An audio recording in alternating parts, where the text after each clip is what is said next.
Given we've had these lockdowns, the border closed for as long as we have, so much of this comes down to migration though, doesn't it, to boost those skilled migration numbers? Oh, absolutely. My grandfather came to this country after the Second World War as a skilled migrant.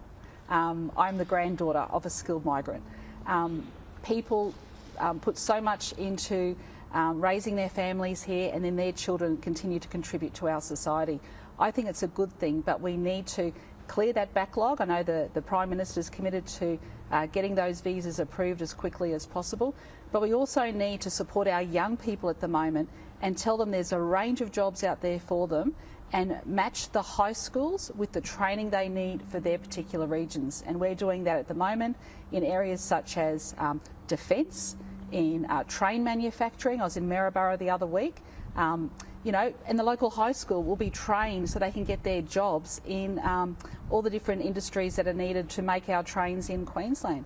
In Bowen, we're looking at partnering with the high schools there for aquaculture, which is a growing area, and also too in Gladstone and Townsville, hydrogen. This is really exciting, new technology.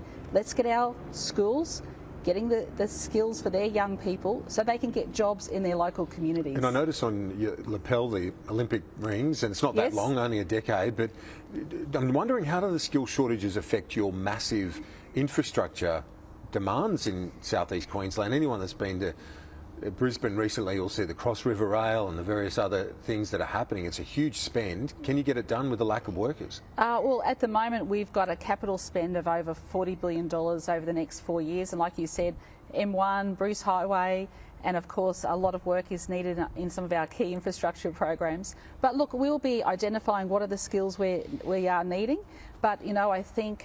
Is everything still on track?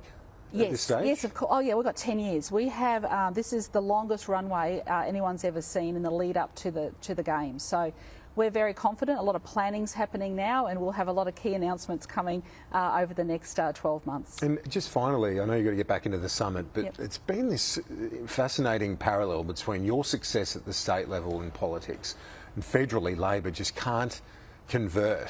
Why is that in terms of the Labor Party? Even at the recent election where seats went, they went to the Greens.